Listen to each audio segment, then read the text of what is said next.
वो जालिम आदमी पावरफुल था, कहता है मुझसे पैसे मांग रहा है। उसने कहा मेरे भाई यही मेरा जरिए माश है, अगर आपने मुझे पैसे नहीं दिए, इसकी कीमत नहीं दी तो मेरे बीवी बच्चे भूखे मर जाएंगे। बड़ी मेहनत के बाद ये मछली मेरे हाथ लगी है, मेरे बीवी बच्चों की पेट पे लात मत मार। उसने कहा चुप। मछली उससे छीनी और जाने लगा। मछली उससे छीनी और जाने लगा। ये आदमी भी जानता था कि मछली मेरी बड़ी मेहनत की कमाई है, अगर ये मछली ले गया तो दूसरी मछली इतनी जल्दी मेरे हाथ नहीं लगेगी। शाम हो चुकी है, मेरे बीवी बच्चे क्या खाएंगे? या तो कीमत इसकी मिल जाए या मछली ही हम काट के बना के अपने घर में बीवी बच्चों को खिला लें। ये उसको पकड़ता है, मेरे भाई मछली मुझे दे दे या कीमत दे दे। उसने उसका हाथ झटक दिया, हट चल, और फिर आगे बढ़ा। इसने मछली पकड़ ली, मेरे भाई या तो मछली दे दे या उसकी कीमत। उसने फिर झटका, इसने उसका हाथ पकड़ लिया। अल्लाह के बंदे, एक गरीब आदमी के ऊपर रहम कर।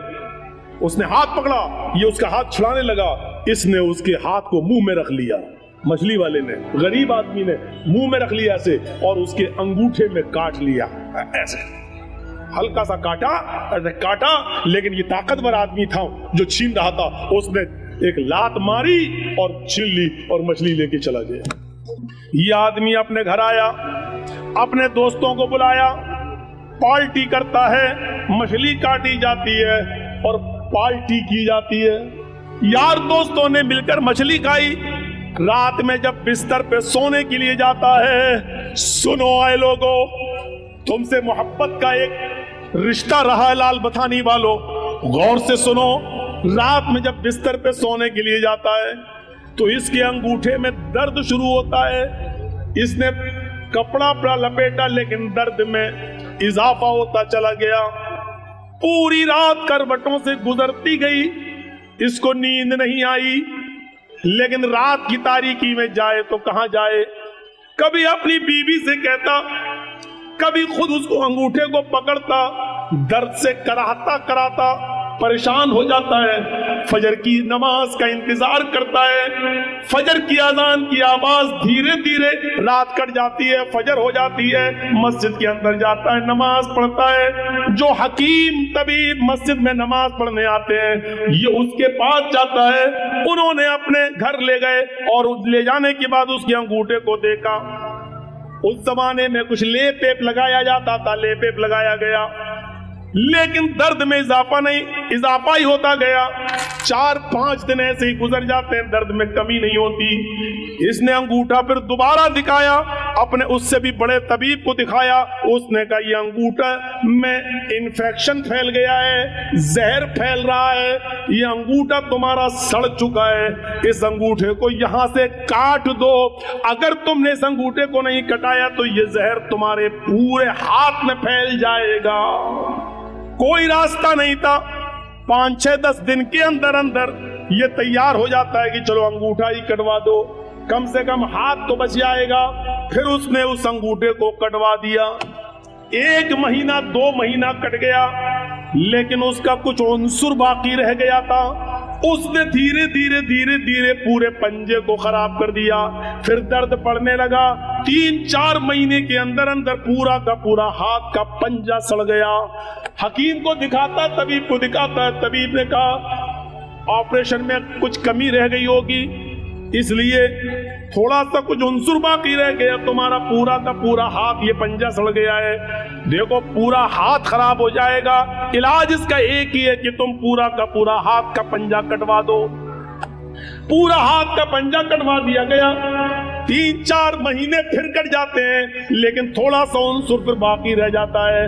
वो पूरा धीरे धीरे कलाई तक फैल जाता है। तबीब ने कहा ये कलाई कटवा दो, नहीं तो पूरा बाजू काटना पड़ेगा। कलाई कट जाती है। 3-4 महीने के बाद ये बाजू तक जहर फैल जाता है। तबीब ने कहा पूरा का पूरा बाजू कटेगा, नहीं तो ये जहर पूरे जिस्म के अंदर फैल जाएगा।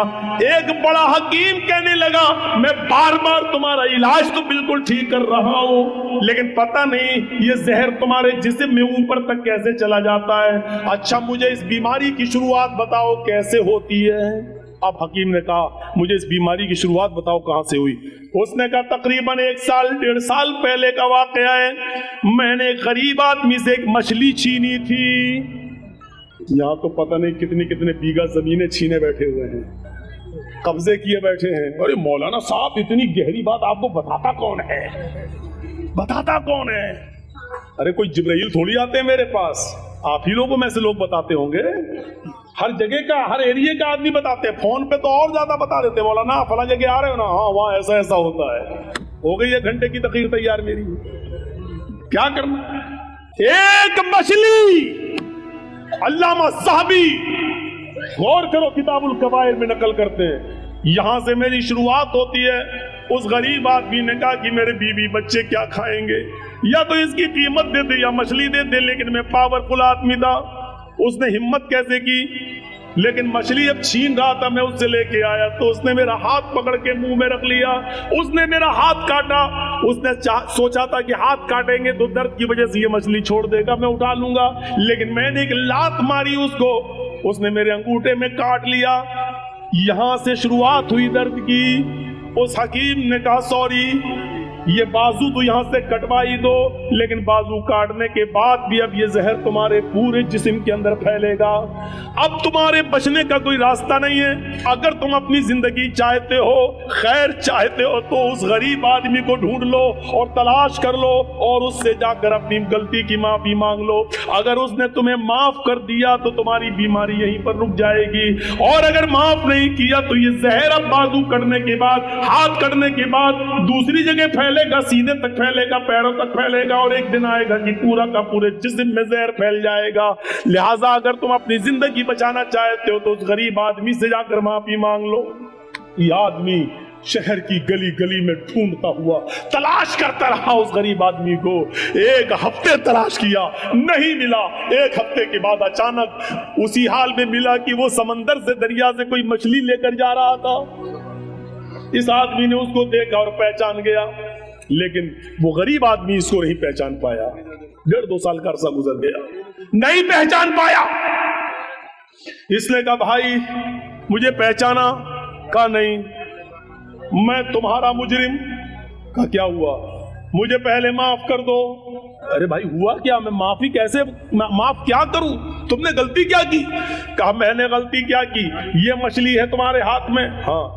ایسے ہی 1-1.5 سال پہلے کوئی مچھلی تھی، میں نے تم سے وہ مچھلی چھینی تھی، تم میرے سامنے گڑگڑاتے رہے کہ میرے بیوی اور بچوں کے پاس اس کے علاوہ کوئی دوسرا راستہ نہیں ہے، لیکن میں نے تمہاری ایک نہ سنی، تم نے میرے انگوٹھے میں کاٹا تھا اور اس کے بعد میں نے لات ماری تھی اور تمہیں چھوڑ دی، تم مچھلی چھوڑ دیے تھے اور میں لے کے چلا گیا تھا۔ اس انگوٹھے کی بات پھر میرا حال یہ ہوا کہ اس رات میں درد ہوا، دھیرے دھیرے 5-6 دن کے بعد انگوٹھا پک گیا، انگوٹھا کاٹا گیا، پھر یہ زہر میری پنجے تک پہنچا، پنجا کاٹا گیا، پھر کلائی تک پہنچا، کلائی کاٹی گئی، پھر کونی تک پہنچا، کونی کاٹی گئی، اب میرا بازو بھی کاٹ دیا گیا۔ حکیم نے کہا کہ جس غریب کے تم نے ظلم کیا اس کو جب تک معافی نہیں مانگو گے وہ تمہیں معاف نہیں کرے گا، تب تک تم صحیح نہیں ہوگے، اس لیے اللہ کے بندے مجھے معاف کر دے۔ اس نے کہا میں صدق دل سے، دل کی گہرائی سے تجھے معاف کرتا ہوں میرے بھائی، مجھے نہیں معلوم تھا کہ میری بد دعا ایسا اثر کرے گی، میری بد دعا رنگ لائے گی، اگر مجھے معلوم ہوتا کہ ایسا ہو جائے گا تو میں تمہیں کبھی بد دعا نہیں دیتا۔ اس آدمی نے پوچھا میرے بھائی کیا تم نے مجھے بد دعا دی تھی؟ اس غریب آدمی نے کہا جب تم میرے ہاتھ سے مچھلی چھین کے لے گئے، میرے پیٹ میں ایک لات مار گئے، میں یہاں بیٹھ گیا، میری بیوی اور بچوں کے پاس اس رات کھانے کے لیے کچھ نہیں تھا، جب تک میں تمہیں دیکھتا رہا بد دعا دیتا رہا، اے اللہ اس انسان نے میری بیوی اور میرے بچوں کے پیٹ پہ لات ماری ہے، اے اللہ اس کو ایسی سزا دے جو دنیا کے لیے نشان عبرت بن جائے، ایسی سزا دے جو دنیا والوں کے لیے مقام عبرت بن جائے۔ میرے بھائی مجھے کیا معلوم تھا، اس دن تو غصے میں نکل گئی، لیکن مجھے معلوم نہیں تھا کہ اللہ رب العالمین قبول کر لے گا۔ سنو، یہ ہوتی ہے مظلوم کی بد دعا کا اثر۔ اسی لیے اللہ کے نبی صلی اللہ علیہ وسلم نے کہا تھا اتق دعوت المظلوم، مظلوم کی بد دعا سے بچنا، اس لیے کہ مظلوم جب کوئی بد دعا دیتا ہے تو اس بد دعا کو آسمان کے पर्दे भी रोक नहीं पाते, सातों आसमान के दरवाजे उसके लिए खुल जाते हैं। मजलूम की बद्दुआ और अल्लाह की कुर्सी अर्श के पास जाने में कोई दीवार नहीं होती है। मजलूम की बद्दुआ डायरेक्ट अल्लाह के पास जाती है, उस बद्दुआ को ले जाने वाले फरिश्ते नहीं होते हैं। मजलूम ने यह बद्दुआ दी, वो बद्दुआ आसमान के सीने को चीरते हुए डायरेक्ट अर्श से टकराती है और अर्श वाला जवाब देता है, मेरे मजलूम बंदे की बद्दुआ मेरे पास आई है, इस बद्दुआ ने मेरे अर्श को झंझोड़ दिया है, यानी मुझसे इंसाफ मांग रहा है मेरा मजलूम बंदा। अब मैं ऐसा इंसाफ दूंगा उस मजलूम बंदे को जो दुनिया के लिए निशाने इबरत बन जाएगा। मेरे भाइयों, जहां सारे लोग सच्चा फैसला करने से कासिर रहे, वहां अल्लाह रब्बुल आलमीन का फैसला फिर सामने आता है।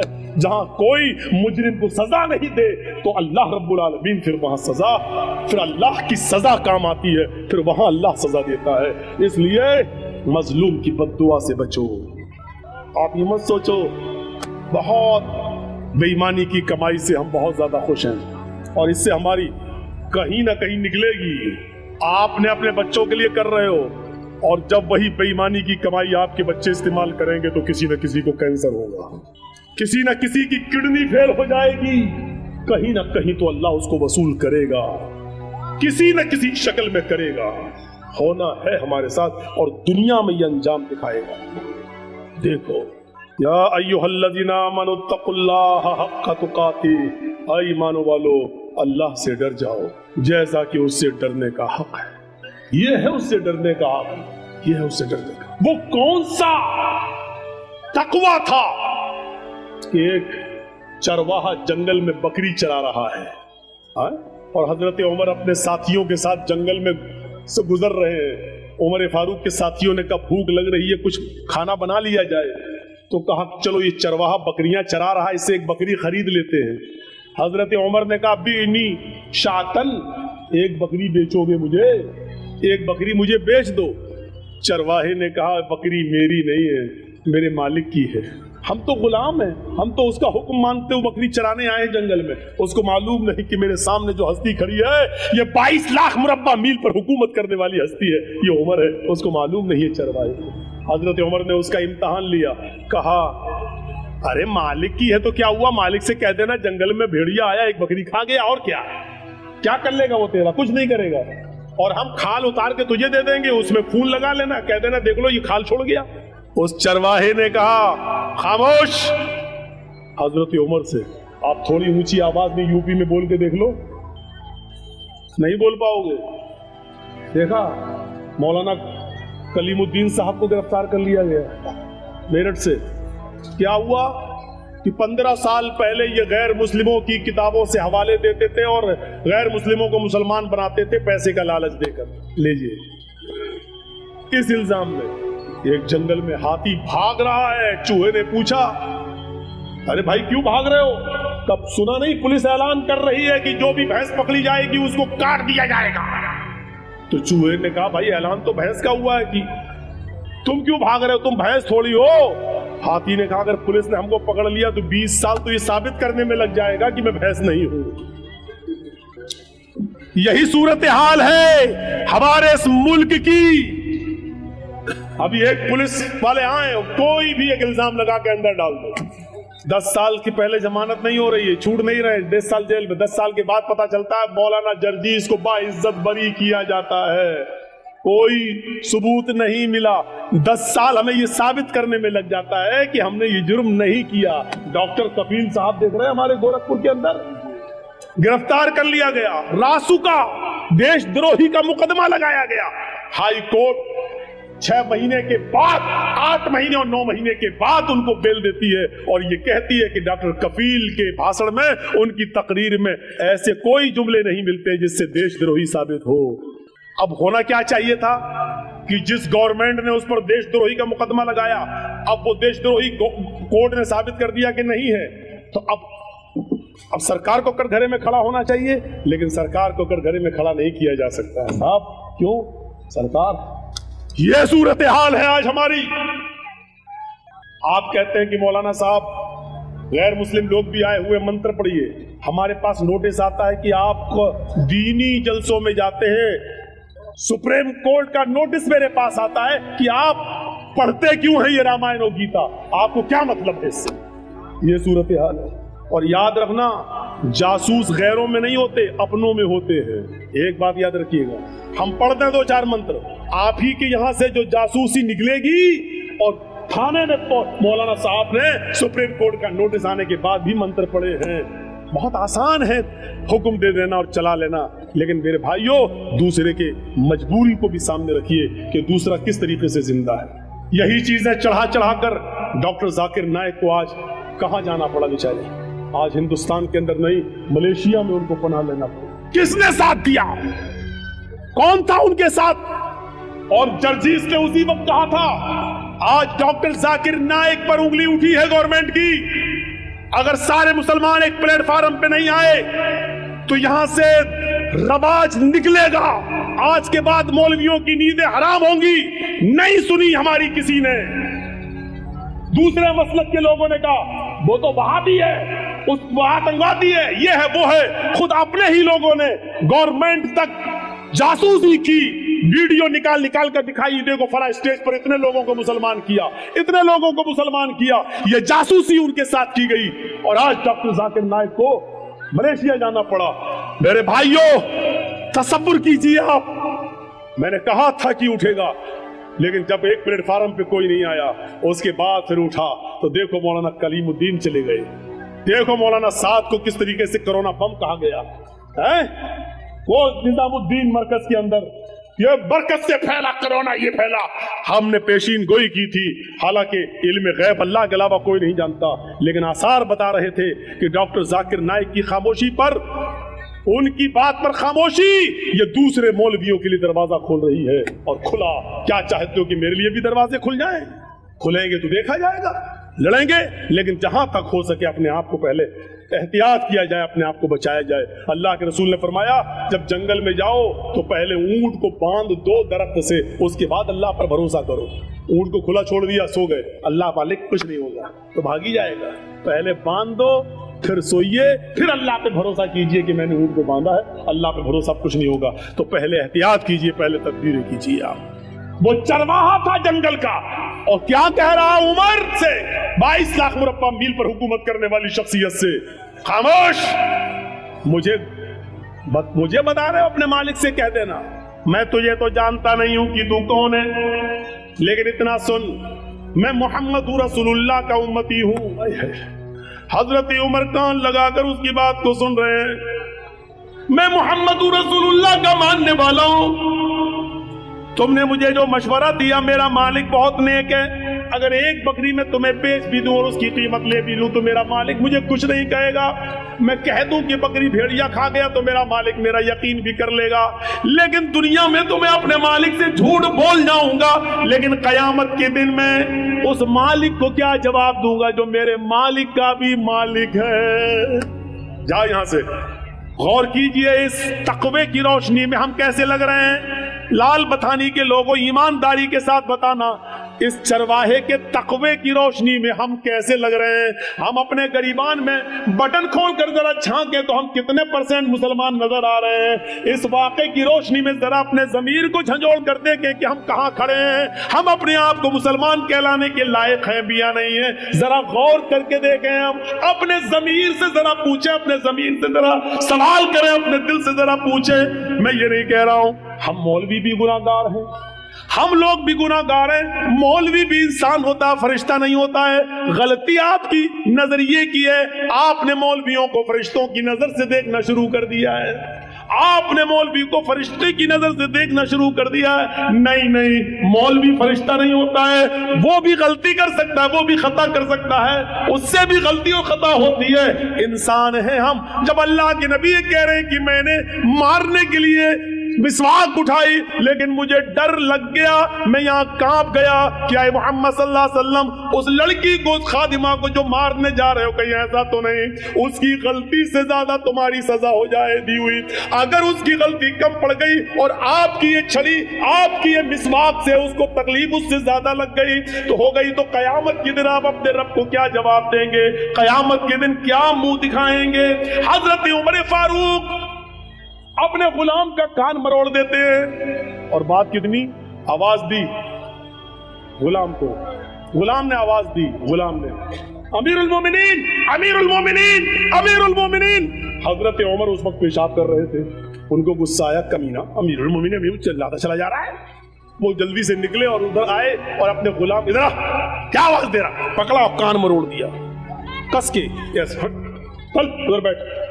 اس غلام نے صرف اتنا کہا, امیر المومنین میں آپ کا خادم ہوں, آپ کا غلام ہوں, آپ نے میرا کان کیوں مروڑا ہے؟ مجھے ایسا لگتا ہے کہ میں نے کوئی غلطی نہیں کی ہے, لیکن اگر آپ کو لگتا ہے کہ آپ نے جائز صحیح وجہ سے, صحیح ریزن کی وجہ سے آپ نے میرا کان مروڑا ہے تو ٹھیک ہے, لیکن ایک بار غور کر لینا کہ آپ نے میرا کان صحیح مروڑا یا غلط, اور کچھ نہیں.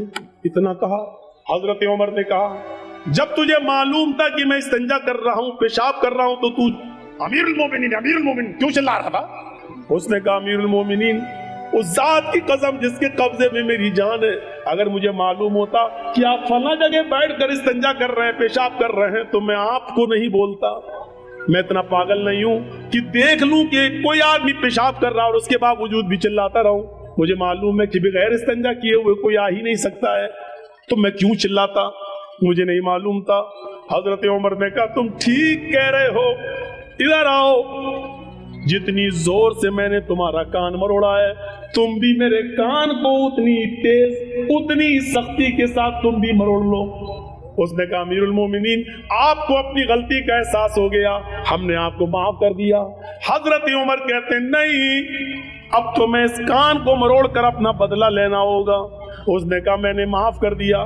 کہا, نہیں, تم مجھے اس لیے معاف کر رہے ہو کیونکہ میں تمہارا مالک ہوں, میں تمہارا آقا ہوں, تم میرے غلام ہو, اس لیے میرے ڈر سے تم معاف کر رہے ہو. اس نے کہا, میں اللہ کے لیے آپ کو معاف کر رہا ہوں. کہا, نہیں, میں انتقام دوں گا, تم اپنا بدلہ لے لو. جب حضرت عمر نے ضد کی تو اس نے کان مروڑ دیا. حضرت عمر کو معلوم تھا کہ میں نے اس کا کان کتنی تیز مروڑا. کہا, اور تیز, اور تیز. نہیں, ابھی بھی تم رعایت کر رہے ہو, اور تیز. جب حضرت عمر کو لگا کہ ہاں اتنا تیز میں نے اس کا کان اینٹھا ہوگا, تو حضرت عمر فاروق کان کو اینٹواتے جا رہے ہیں اور کہتے جا رہے ہیں, اے عمر دیکھ لے تیری اوقات کیا ہے, اے عمر دیکھ لے تیری اوقات کیا ہے, تیری حیثیت کیا ہے. ایک معمولی غلام تیرا کان مروڑ رہا ہے اور تو اپنے آپ کو امیر المومنین سمجھ رہا ہے, اپنے آپ کو حاکم سمجھ رہا ہے, اپنے آپ کو امیر المومنین تصور کر رہا ہے. اس طریقے سے جملے کہہ کہہ کر اپنے تکبر کو ختم کرتے تھے کہ تکبر ہمارے اندر نہ آ جائے. ایک معمولی غلام تمہارا کان پکڑ کے اینٹ رہا ہے اور تم اپنے آپ کو امیر المومنین سمجھ رہے ہو. یہ اسلام کی تعلیم کا, تعلیمات کے اثرات تھے جو صحابہ کرام کی زندگی پر مرتب ہوئے. میرے بھائیوں, ایک ہلکا سا کان مروڑ دیا تو اس کا بھی بدلہ دے رہے ہیں. ہم نے کتنے لوگوں پر ظلم کیے ہیں, کبھی ان کی امانتوں کو واپس کرنے کی کوشش کی ہے, کبھی آپ نے معافی مانگنے کی کوشش کی ہے. یاد رکھنا, مولانا جرجیس 15-16 سال کے بعد اس لال بتھانی میں آئے ہیں. 16 سال کے بعد ہم جو آئے ہیں آپ کی اس بستی میں, 15 سال کے بعد, 15 سال کے بعد, 15 سال پہلے جنہوں نے میرا پروگرام سنا تھا اور 15 سال کے بعد آج جو پروگرام سن رہے ہیں میرا, یہ 15 سال کی جرجیس کی زندگی چیخ چیخ کر یہ کہہ رہی ہے کہ آئے جرجیس, تو اپنی زندگی کے 15 سال کم کر چکا ہے. اللہ نے تیری زندگی میں جتنے دن لکھے تھے, اب ان دنوں میں تو 15 سال کم کر چکا ہے. جن لوگوں نے 15 سال کے بعد آج میری تقریر سن رہے ہیں, ان کی زندگی چیخ چیخ کر کہہ رہی ہے کہ وہ بھی اپنی زندگی کے 15 سال کم کر چکے ہیں. تمہاری اور میری زندگی یہ چیخ چیخ کر کہہ رہی ہے کہ جرجیس اور اے لال بتھانی والو, تم 15 سال اپنی قبر کے قریب ہو چکے ہو, تم اپنے اصلی منزل قبر کے قریب جا چکے ہو.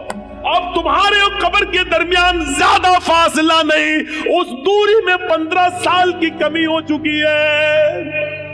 نہیں, اس سے بھی بڑھ کر ایک اور بات, 2 ہی ٹھکانے ہیں ہمارے اور آپ کے, یا تو ہم اور آپ جنت میں جائیں گے یا جہنم میں, بس تیسرا کوئی ٹھکانہ نہیں.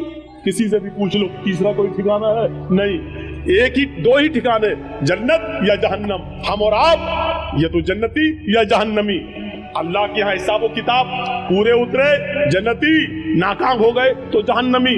मैं अब एक बात और कह रहा हूं, 15 साल की ये जिंदगी चीख चीख कर कह रही है, लाल बतानी वालों तुम्हारी भी और जर्जीस मेरी भी, कि तुम जन्नत या जहन्नम के और इतने करीब हो चुके हो कि 15 साल का अरसा कम हो चुका है।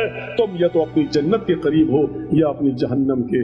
जन्नत के आसार तो दिखाई नहीं दे रहे हैं, जहन्नम के आसार तो बिल्कुल जाहिर नजर आ रहे हैं। जन्नत के आसार कैसे नजर आ गए? हजरत उमर फारूक, जिनको अल्लाह के नबी ने इसी दुनिया में जन्नत की बशारत दी थी, उमर तुम जन्नती, लेकिन वो भी कहते हैं कि आसमान से अगर कोई फरिश्ता पुकार कर ये कहे कि इस दुनिया के सारे लोग जन्नत में जाएंगे, कोई फरिश्ता पुकार के कहे कि सब जन्नती, पूरी दुनिया जन्नती, सिर्फ एक इंसान जहन्नम में जाएगा, एक आदमी जहन्नम में जाएगा। हजरत उमर कहते हैं अगर फरिश्ता ये कहते कि सब जन्नती एक जहन्नमी, तो मैं ये समझूंगा कि जहन्नम में जाने वाला वो एक जहन्नमी कहीं मैं तो नहीं। ये उमर फारूक का हाल है। फिर हम और आप कैसे सो जाते हैं अपने बिस्तर पर ये सोच कर कि हम तो जन्नत में जाएंगे, हम जन्नती हैं। हमने कैसे ये तसव्वुर कर लिया कि हम मरेंगे तो हम जन्नत के अंदर जाएंगे? ये तसव्वुर हमारे दिलो दिमाग में आ कैसे गया? और जब ये यकीन नहीं है कि हम जन्नत में जाएंगे या जहन्नम में, फिर हमें हंसी कैसे आ जाती है, हमारे चेहरे पे मुस्कुराहट कैसे आ जाती है, हम एक दूसरे से हंस और मजाक, हंसी का खेल कैसे खेल लेते हैं और मजाक कैसे कर लेते हैं। अल्लाह के नबी जब जहन्नम का दौरा करके आए, मेराज से वापस आए, जन्नत और जहन्नम देख कर आए, इस दुनिया में आए तो फरमाते हैं लौ तअलमूना मा अअलम लज़हिबतुम कलीलन व लबक़ैतुम कसीरा। लोगों, मैंने जहन्नम के जो अज़ाब का मंजर देखा है, अगर मैं तुम्हें बता दूं, अगर तुम जान जाओ जहन्नम में क्या क्या अज़ाब है, जो मैं देख कर आया हूं, जो मैं जानता हूं जहन्नम के बारे में, अगर वो तुम्हें मालूम हो जाए, लज़हिबतुम कलीलन व लबक़ैतुम कसीरा, तो जिंदगी भर तुम रोते रोते गुजार दोगे, हंसना छोड़ दोगे, हंसना भूल जाओगे, और रोते रोते तुम्हारी जिंदगी गुजर जाएगी, हंसोगे कम और रोगे ज्यादा। ये सूरत हाल है हमारी। हमें नींद कैसे आ रही है, कैसे हम आराम से अपने बिस्तर पे सो जाते हैं, और कैसे हमारी हिम्मत हो जाती है एक दूसरे के ऊपर जुल्म करने की। इमाम कायनात फरमाते हैं अल्लाह के नबी ने कि तुम अपनी जिंदगी में एक जमाना ऐसा भी देखोगे कयामत से पहले, और ईमानदारी से बताना ये है कि नहीं, युस्बिहुर रजुलु मुमिनन व युमसी काफिरन वयुमसी मुमिनन वयुस्बिहु काफिरन यबीउ दीनहु बिइरज़िम मिनद दुनिया। अब सुनिए, तुम एक आदमी को देखोगे, आज ऐसा हो रहा है, अरे ये लोग जो जा रहे हैं, ये बड़े मियाँ को जाने तो जल्दी निकल ले, ये सब शुगर के मरीज हैं, बैठ जाएंगे पहले, फिर डिस्टर्ब करेंगे उठने, और अभी जिसको उठना उठ जाओ यार, बीच में उठते तो थोड़ा डिस्टर्ब होता है। मैं सुबह को देखोगे कि एक आदमी मोमिन होगा, उठेगा, वुजू बनाएगा, फजर की नमाज पढ़ने जाएगा, फजर की नमाज के बाद कुरान की तिलावत करेगा। युस्बिहुर रजुलु मुमिनन, तुम देखोगे कि एक आदमी सुबह ईमान की हालत में करेगा। ईमानदारी के साथ बताइएगा ये जमाना है कि नहीं? आदमी सुबह सवेरे हालत ईमान में उठेगा, सुबह फजर में वुजू बनाएगा, नमाज पढ़ेगा, कुरान की तिलावत करेगा। युमसी काफिरन, लेकिन सूरज डूबने से पहले पहले, शाम होने से पहले पहले वो काफिर हो जाएगा। वयुमसी मुमिनन युस्बिहु काफिरन, शाम को मगरिब की नमाज पढ़ेगा, कुरान पढ़ेगा, ईशा की नमाज पढ़ेगा, ईमान की हालत में रात गुजारेगा, पूरी पूरी रात ईमान की हालत में गुजारेगा, दुआ पढ़ के सोएगा, लेकिन सुबह उठेगा तो वो काफिर होगा। क्यों? यबीऊदीनहु बिग़रज़िम मिनद दुनिया, वो दुनिया के चंद सिक्के हासिल करने के लिए, दुनिया के चंद रुपयों के लिए, दुनिया के चंद टुकड़ों के लिए अपने दीन को बेच देगा। हमने कितने दाढ़ी वाले देखे और चर्चिस हमने अपनी आंखों से देखे हैं। सुबह आदमी नमाज पढ़ा है, रोजा भी रखा है, हाँ नफली रोजे से भी है, नमाज भी पढ़ा है, हाँ उसको कोई टिकट मिल गया है, सरपंच का टिकट मिल गया है, मुखिया का चुनाव लड़ रहा है, या चेयरमैनी का या एमएलए का टिकट उसको मिला है, मुसलमान है, नाम उसका मोहम्मद से शुरू हो रहा है, सब कुछ है, नमाज पढ़ता है, कुरान की तिलावत भी करता है, फजर में तो ऐसे उठा, लेकिन शाम होने से पहले पहले हमने देखा है कि वो गैर मुस्लिमों के वोट पाने के लिए अपने चेहरे पर टीका भी लगा लेता है, मंदिर में भी चला जाता है और मूर्ति के ऊपर वो फूल और माला भी चढ़ा लेता है। अल्लाह के नबी फरमाते हैं यबीऊदीनहु बिग़रज़िम मिनद दुनिया, सुबह उठेगा तो मोमिन होगा, शाम होने से पहले पहले, सूरज डूबने से पहले पहले काफिर हो जाएगा। वो अपने दीन को दुनिया के चंद टुकड़ों में बेच देगा। देख लो, अपने इलाकों में देख लो, आसपास के एरियो में देख लो, ऐसा मंजर आप एक नहीं 50 जगह मिल जाएगा।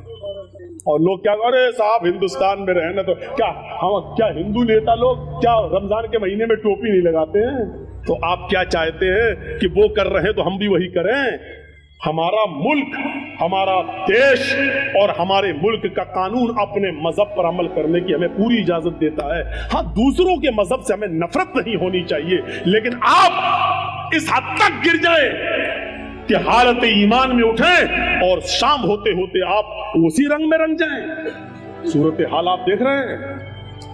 जरा Mumbai high court, Maharashtra high court और आप उड़ीसा हाई कोर्ट वगैरह के रिकॉर्ड उठा के देखें और वहां की सरकारों के नियम और कानून देखें तो आपको पता चलेगा कि ये क्या प्लानिंग हो रही है। महाराष्ट्र गवर्नमेंट ने यह कानून पास कर दिया है कि जितने भी कॉलेजेस और यूनिवर्सिटीज हैं, मेडिकल वगैरह हैं, उनमें अल्पसंख्यक में सबसे ज्यादा मुसलमान ही हैं।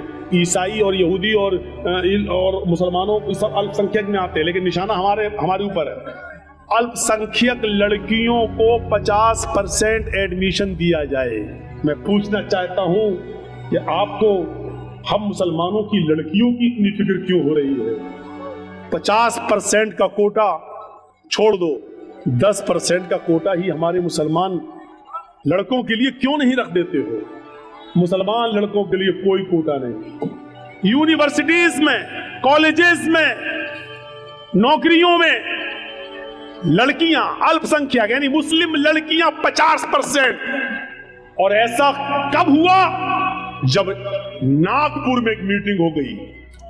और नागपुर में मीटिंग किसकी होती है बताने की जरूरत नहीं है, समझ गए होंगे आप। जब मीटिंग हो गई और उस मीटिंग में यह तय कर दिया गया कि अब मुसलमान लड़कियों को स्कूलों में ज्यादा से ज्यादा एडमिट करो और गैर मुस्लिम लड़कों को ज्यादा से ज्यादा छूट दे दो, और वो लड़के इन लड़कियों के साथ दोस्ती करें और दोस्ती प्यार और मोहब्बत में बदल जाए, और प्यार और मोहब्बत में बदलने के बाद ये दोनों लड़का लड़की कोर्ट मैरिज करें और 2 बच्चे 3 बच्चे पैदा करने के बाद इन लड़कियों को छोड़ दिया जाए आवारा, और लड़के जो पैदा हो बच्चे उनको अपने पास रख लिया जाए और लड़कियों को जो आई हैं उनको धक्के देके भगा दिया जाए। ये प्लानिंग जब हो चुकी उसके बाद यूनिवर्सिटी में 50% कोटा दे दिया जा रहा है। और कुछ ना आकिबत अंदेश आज भी महाराष्ट्र की सरजमीन पर जो मुस्लिम नेता लोग हैं, मुस्लिम लीडर, गवर्नमेंट बहुत अच्छा काम कर रही है हमारी लड़कियों के लिए, ये उन्हीं के दलाल होते हैं। आपने लड़कों के लिए कोशिश क्यों नहीं की? सोचो आप। और बंगाल की एक लड़की, एक औरत, हम नहीं नाम लेंगे, एक हाजी की बेटी, समझ गए ना? बस एक इंटरव्यू में आके क्या बोलती है कि इस्लाम इतना तंगदिल नहीं है کہ ایک غیر مسلم لڑکے کے ساتھ شادی کرنے پر وہ ہمیں اسلام سے نکال دے. اور ابھی حال ہی میں انٹرویو کیا آیا, اس نے اپنے پرانا والا آدمی چھوڑ دیا, اب ایک نئے لڑکے کے ساتھ رنگ رلیاں منائی اور اس کا ایک بچہ بھی اس سے پیدا ہوا. اس سے پوچھا شادی کب کریں گی؟ اس نے کہا شادی کی کیا ضرورت ہے, ہم لوگ پیار و محبت کے ساتھ رہ رہے ہیں, بس ہم لوگوں کی زندگی صحیح گزر رہی ہے. تمہارے بیان سے مجھے کوئی اعتراض نہیں ہے, لیکن تم یہ کہو کہ اسلام اس کو بری نظر سے نہیں دیکھتا, ہمیں اس جملے پر اعتراض ہے. بس تم ننگا ناچ ناچو, ننگی ہو کر گھومو, مجھے کوئی فرق نہیں پڑتا میرے اوپر, لیکن جب اسلام سے جوڑنے کی کوشش کروں گی اپنے اس گھناؤنے کردار کو, اس کریکٹر کو جب اسلام سے جوڑو گی تو ہم مدافعت کے لیے اپنی آواز اٹھائیں گے. اس کے لیے چاہے میڈیا ہمیں ننگا کرے, چاہے جو بھی کرے, ہم سب کی سنیں گے, لیکن ہم اسلام کی آواز کو بلند کریں گے اور بتائیں گے کہ غلط کیا ہے. یا ایھا الذین آمنوا اتقوا اللہ حق تقاتہ, بات یہاں سے نکلتی ہے اور اللہ کے حضرت عمر فاروق کی آنکھوں میں آنسو آ جاتے ہیں کہ ایک چرواہے کے اندر بھی اللہ کا یہ ڈر ہے, اللہ کا یہ خوف ہے. دوسرے دن آتے ہیں اور اس کے مالک کو حکم دیتے ہیں کہ اپنے غلام کو لے کر دربار میں آؤ. غلام کا مالک اپنے غلام کو لے کر دوسرے دن عمر فاروق کے دربار میں جاتا ہے. غلام نے دیکھا یہ تو کل ہمیں جنگل میں ملے تھے, آج ہمیں ڈنڈے